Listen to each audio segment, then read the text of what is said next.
You can connect metal together by using solder. You can also connect metal together by hammering what are called rivets. So a rivet is just a double-headed nail that holds two pieces of metal together, and you can see this example of two pieces of copper that are held together by what looks like a nail head, which is the rivet. And the rivet is on both sides. So if I were to draw a diagram of a piece of wire, it might look something like this, just a solid metal tube. We're going to take wire to create wire rivets, and we're going to hammer the head of the wire into sort of like an umbrella shape, and then we'll be hammering both ends to hold the metal together.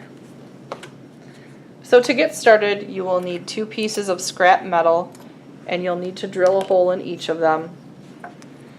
And after you drill the hole, you're going to file down the back of the hole so the metal is smooth around the drilled hole.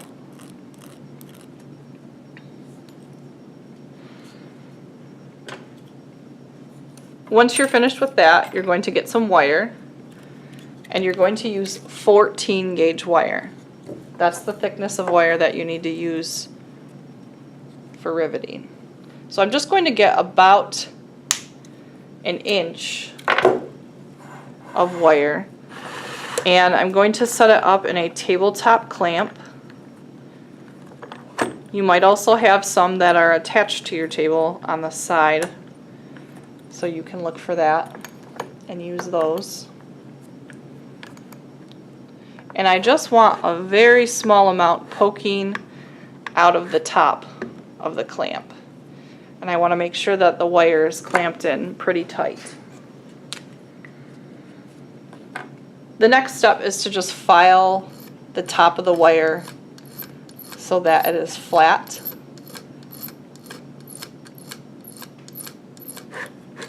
Just like you would file a jump ring, because the flush cutters don't usually cut 100% flat.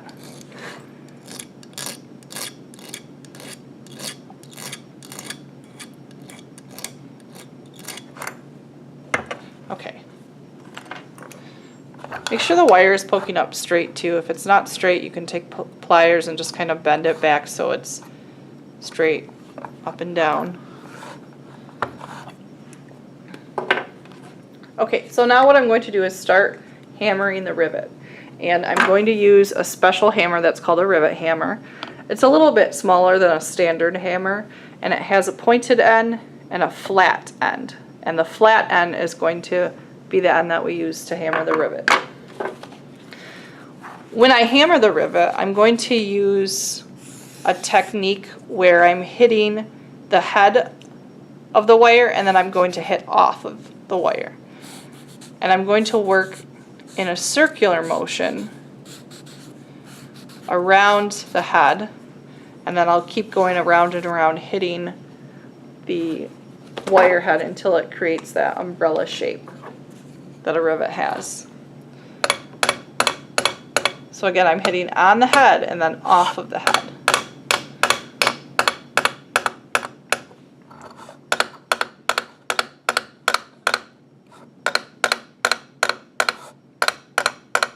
You don't want to hit real hard. It should be a gentle hit. If you hit too hard, you might bend the wire or push the wire through the clamp.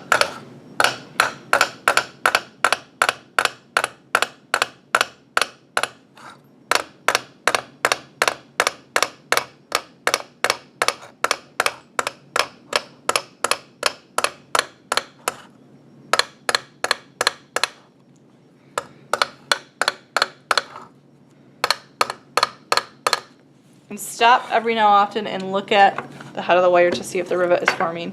Mine is beginning to form.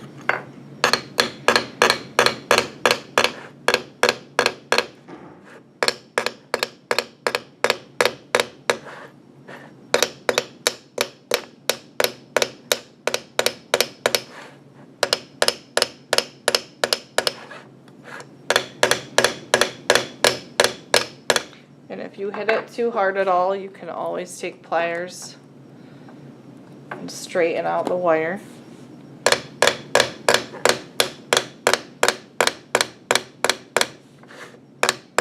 I'm going to take another look at it. Okay, it's really starting to umbrella out now. I'm going to go a little bit more though. So there's a noticeable difference in the end of the wire.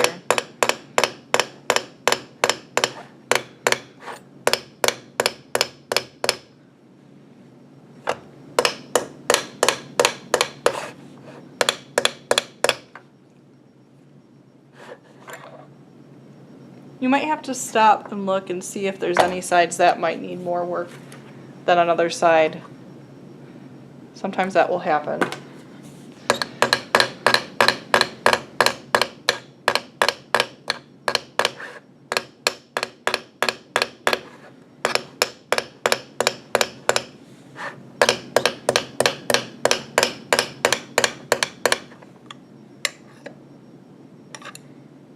Okay, so my rivet head has formed. Now what I'm going to do is take the wire out of the clamp and I'm going to take the wire and I'm going to push it through both pieces of metal. And you want to make sure that your wire doesn't go all the way through the hole, that it's stuck, because that rivet head is wider than the rest of the wire. Okay, so now what I'm going to do is flip it over on the back. I have a lot of wire left over, and so I don't need that much wire to make the rivet head on the back. So I'm going to clip it about 1/16 of an inch.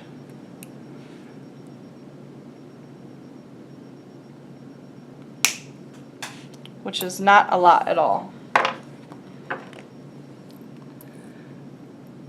And I'm going to file it just a little bit.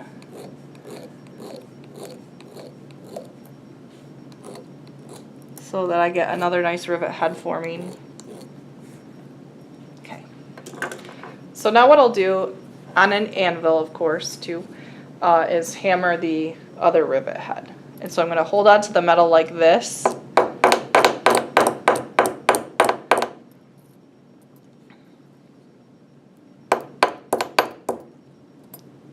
And then begin to hammer the other side.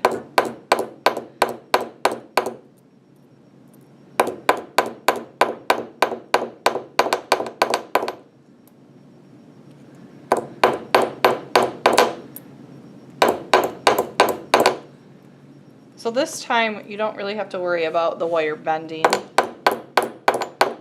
but you should use the same motion, hitting on the head and then off the head and rotating.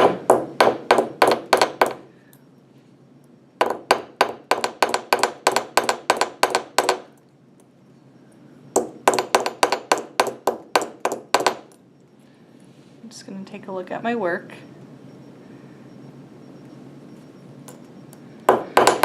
And if your rivet head on one side looks like it might be becoming too large, you can flip over your metal and work on the first head again so that they become about the same size. So the rivet head should be about the same size. Okay, I'm going to go back to the second side.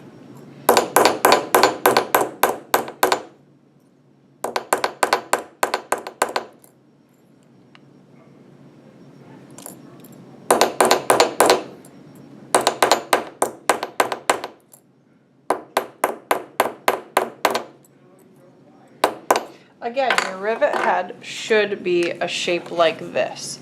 So if you feel like your rivet head kind of looks like this, you need to hammer more right here so that it rounds out and it doesn't look like a cylinder.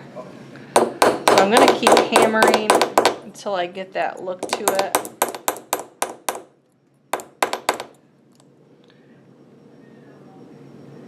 You might have to hammer a little harder.